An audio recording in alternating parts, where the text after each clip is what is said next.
إن الحمد لله نحمده ونستعينه ونستغفره ونعوذ بالله من شرور أنفسنا ومن سيئات أعمالنا. من يهده الله فلا مضل له ومن يضلل فلا هادي له. وأشهد أن لا إله إلا الله وحده لا شريك له وأشهد أن محمدا عبده ورسوله.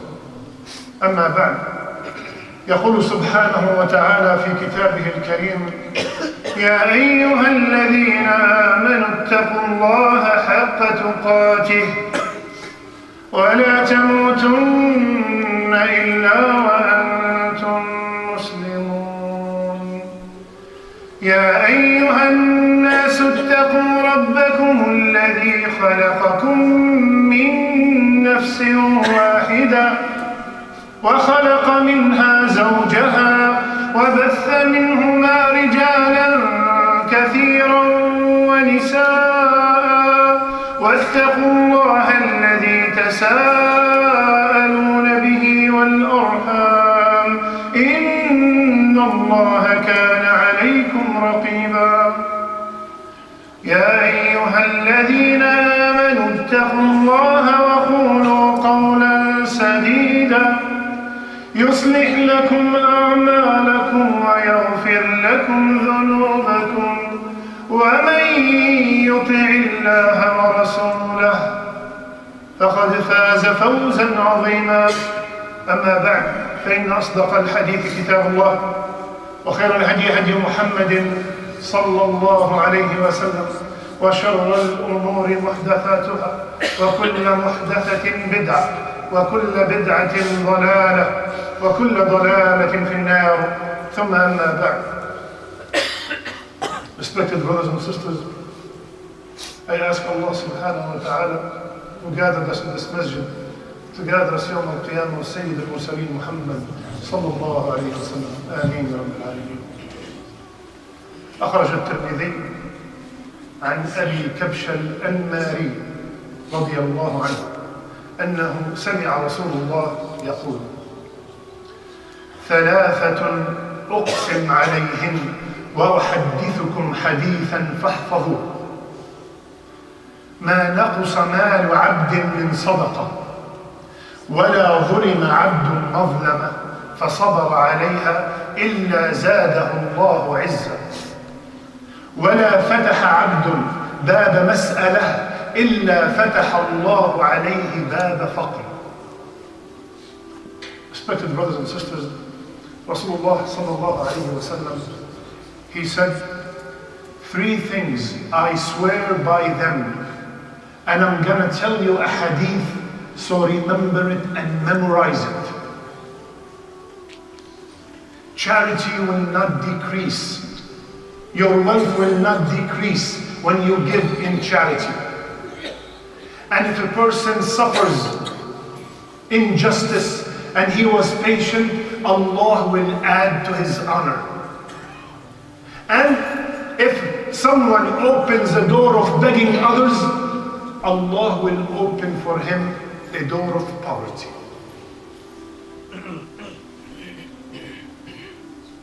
Let's start with the beginning of the hadith.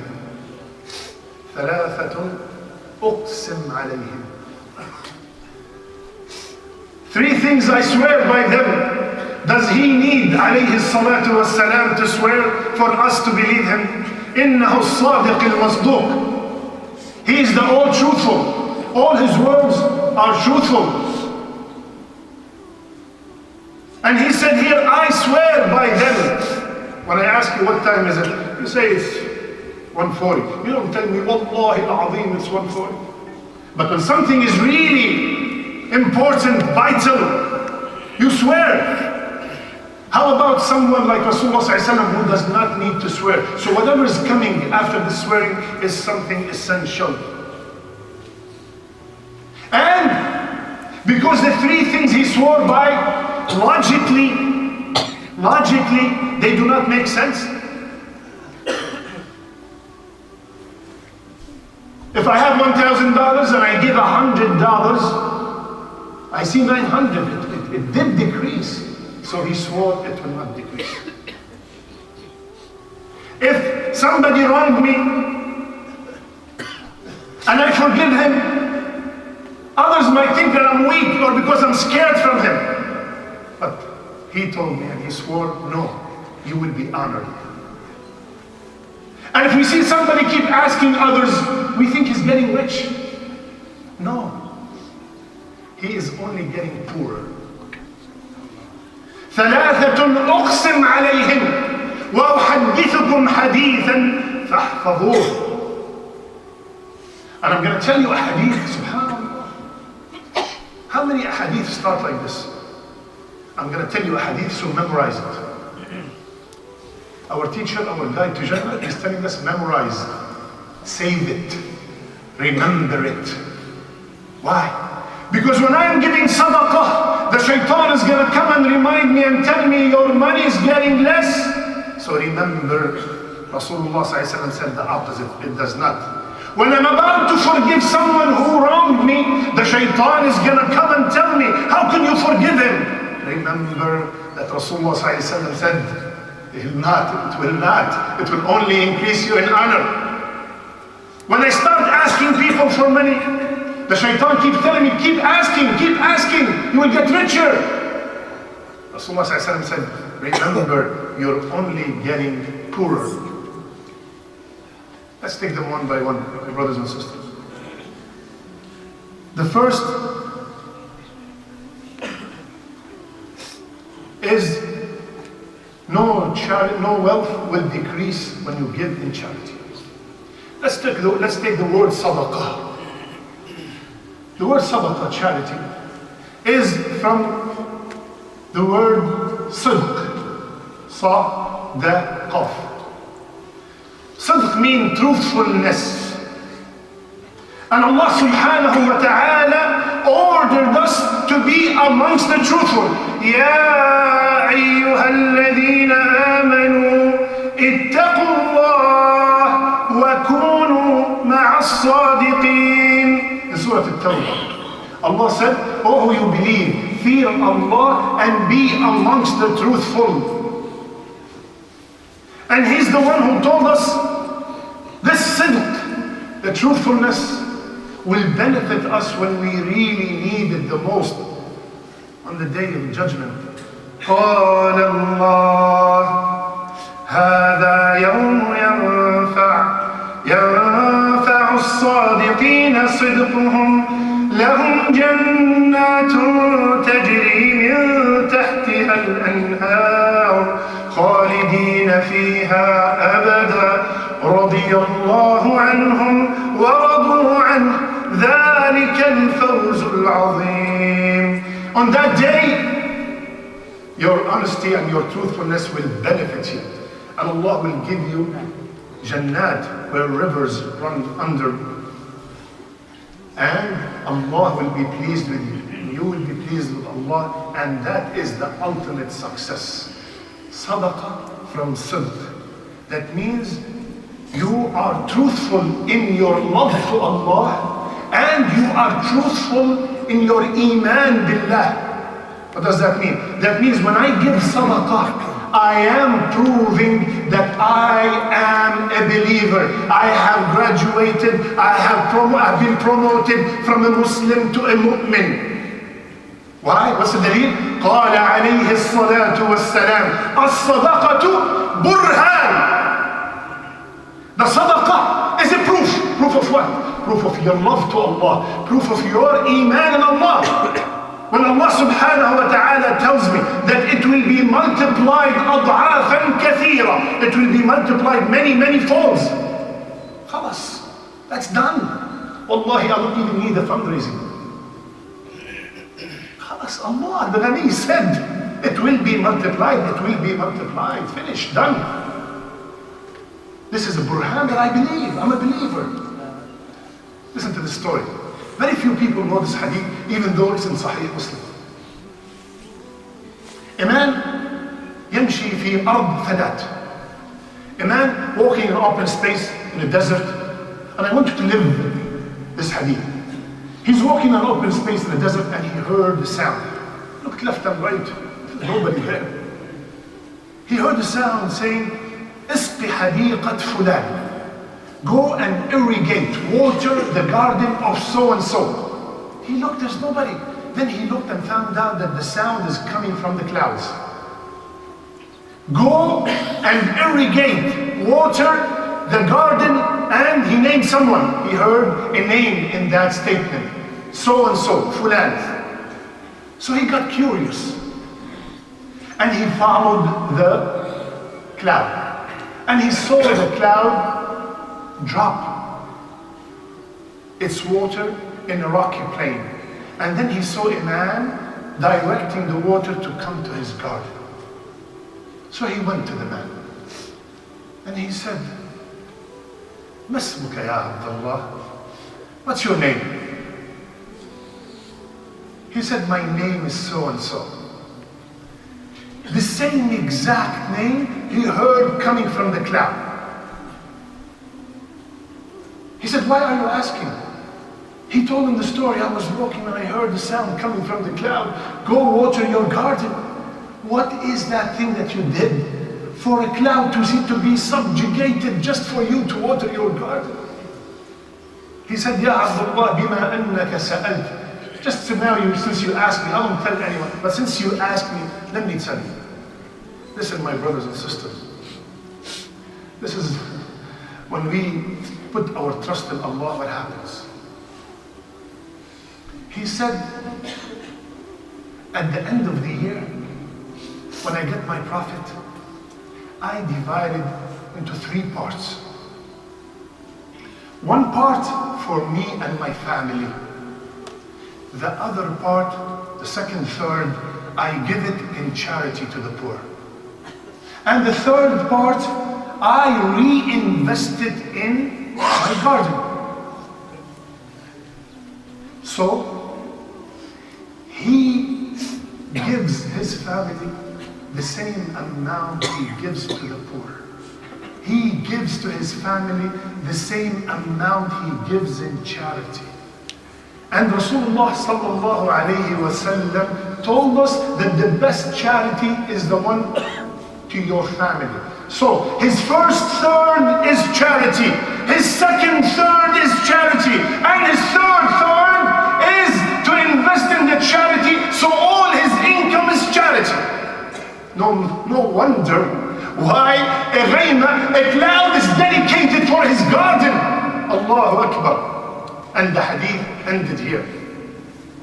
Can you imagine, my brother, if at the end of the year you made $100,000? Wallahi, if we give 1,000 or 2,000 in charity, you are amazing. Imagine giving $33,000 in charity from the 100. This is what the man did. And because of his trust in Allah, look what happened. Look what happened. Allah subhanahu wa ta'ala multiplied for him. Allah dedicated the clouds to water his garden. You never fail when you give in sadaqah. We trust Rasulullah sallallahu alayhi wa sallam when he said, your money will never decrease when you give in charity. My brothers and sisters, somebody might say, Allah, I've been giving for a while and I don't see anything. I gave and I heard the Shaykh saying that it is going to come 10 times. I waited, nothing happened.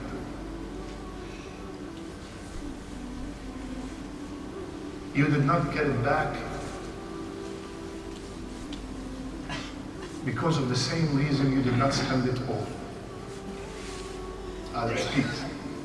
You did not get it back because of the same reason you did not give all of it. What does that mean? That means when you gave it, you had doubt.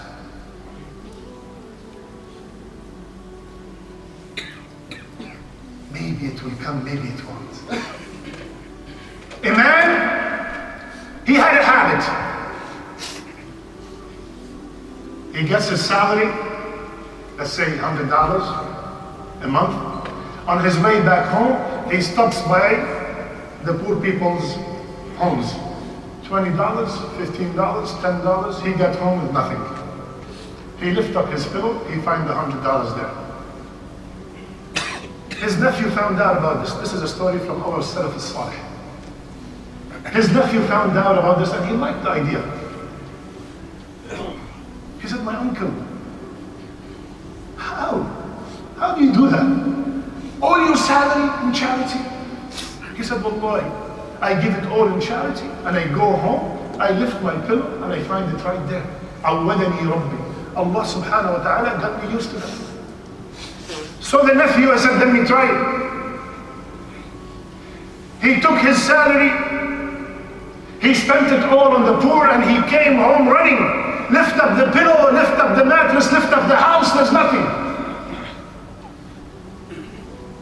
He went back to his uncle, yeah, uncle, you are a Muslim, I'm a Muslim, you're a believer, I'm a believer, you gave your charity, I gave, same exact thing. How come?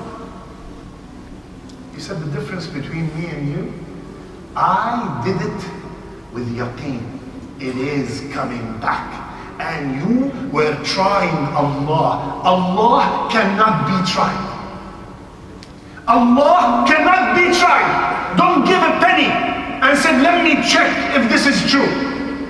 Allah cannot be tried. You do it with yaqeen, 100%. Allah said it will come back, it will come back. It might come back with wealth. It might come back as a protection from harm that was written to you and it will be erased.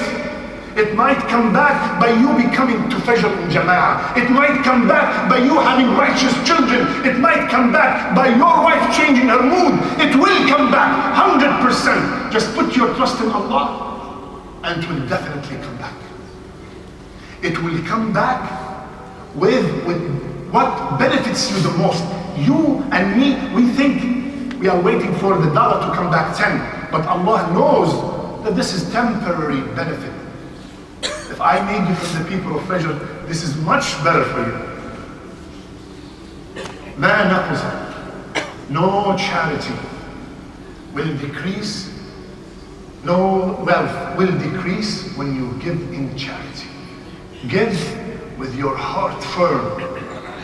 Allah subhanahu wa ta'ala said so, and عليه الصلاة والسلام promised. And wallahi you will see miracles. أقول قولي هذا أستغفر الله واستغفروه إنه هو الغفور الرحيم.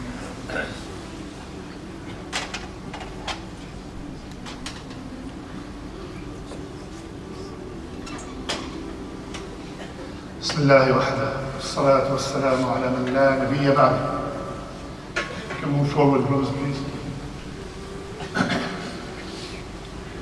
ولا ظلم عبد مظلمة فصبر عليها إلا زاده الله عزا. No slave suffers from any wrongdoing and he was patient except Allah will add to his honor. First I want to talk to the zalim. If you are a person that oppresses others, if you oppress your husband, you oppress your wife, you oppress your children, you oppress the people who work for you, my brother, I warn you. إن الظلم ظلمات يوم القيامة. Oppression is darkness on the day of judgment.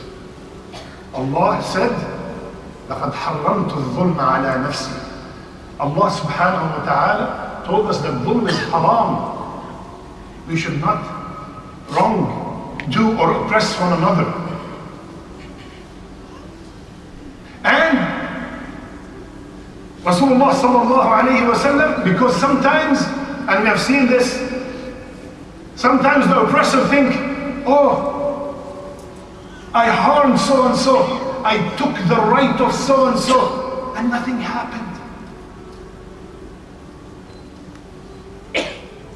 And he extends his dhulm because nothing is happening. Listen to what Rasulullah sallallahu alayhi wa sallam said. إِنَّ اللَّهَ يُمْلِي لِلظَّالِمِ فإذا أخذه لم يفلته. قال عليه الصلاة والسلام, Allah gives respite to the wrongdoer. He gives him a break. But when he seizes him, he won't let him go.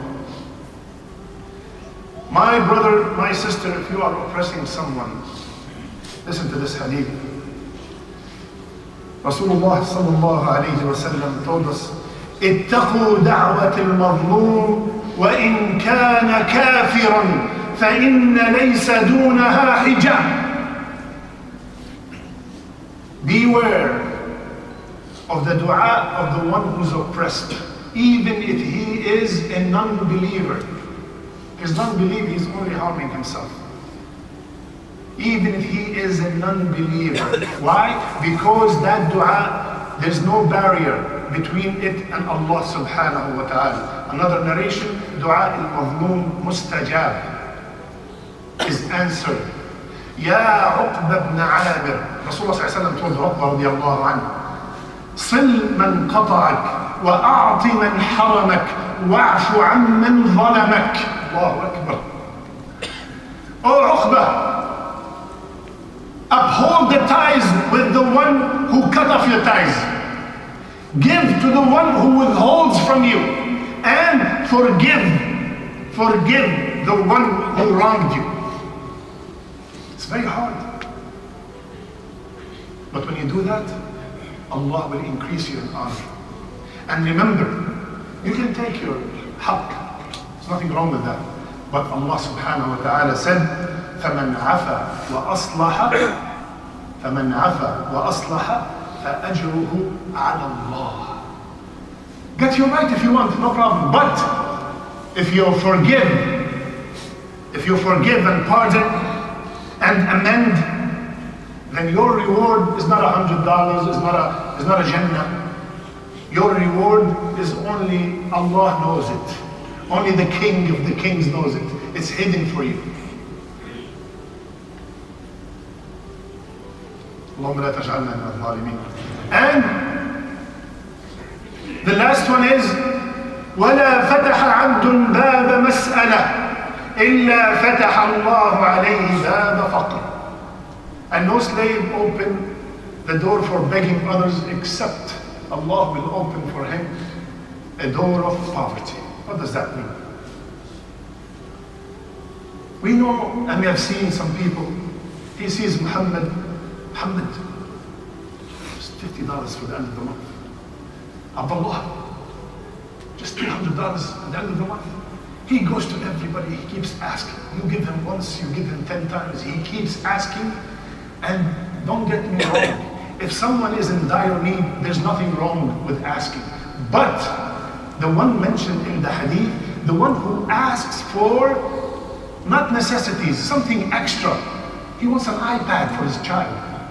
He wants to get the 2014 car.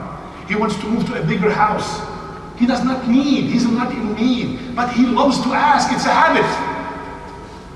Wallahi, there are some people. One time there was a brother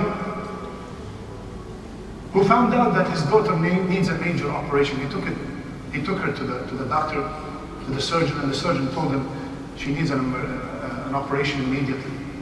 But when he found out that the operation is going to cost $100,000, the doctor noticed that the brother does not have that much.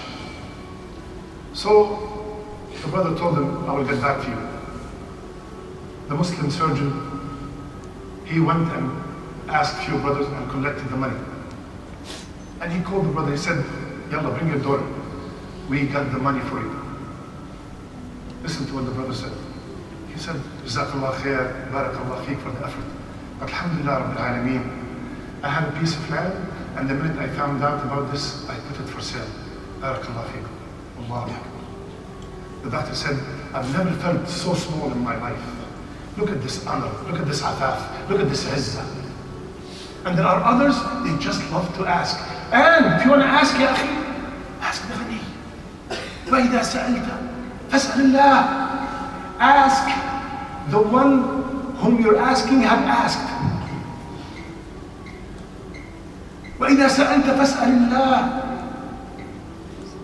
What's $1 million for Allah? What's $1 billion for Allah? What's curing your mother from cancer to Allah? كن فيكون. وإذا سألت فاسأل الله. And Rasulullah ﷺ told us, اليد العليا خير من اليد السفلى. the upper hand, the one that's giving, is better than the lower hand that's always asking. وقال عليه الصلاة والسلام ومن يستغني حديث البخاري ومن يستغني يغنيه الله. Whomsoever seeks self-sufficiency, Allah will give him self-sufficiency. He will not need anyone except Allah subhanahu wa ta'ala. My brothers and sisters, ثلاثة أقسم عليه رسول الله صلى الله عليه وسلم. Ya Allah, the beginning of the hadith makes you shake. It makes you wonder what's coming up. Why does he have to swear? He's telling us that your wealth will not decrease when you give in charity. So when they ask you to build the masjid, immediately remember this hadith. We trusted Rasulullah sallallahu alayhi wa sallam with how to pray, how to make wudu, how to make hajj, how to fast, everything. How come when it came to your wealth is not going to decrease from sadaqah, I started having doubts? Ya akhi, wudu. You trusted him with wudu. You trusted him with salat, arud al-deen, and you had doubts when he said that your money will not decrease. And if you ever oppressed ya akhi, only for the sake of Allah, maybe that person does not deserve to be pardoned, but you are doing it because Allah asked you so. Because Rasulullah said so. You are doing it as a form of ibadah. And my brother and sister, when we ask, let's get the habit. Even when our children ask, let's get the habit by telling them, you want a game, you want a shoe, ask Allah. You want to be cured, ask Allah first. Get them used to asking Allah. اللهم اجعلنا ممن يستمعون القول فيتبعون احسنه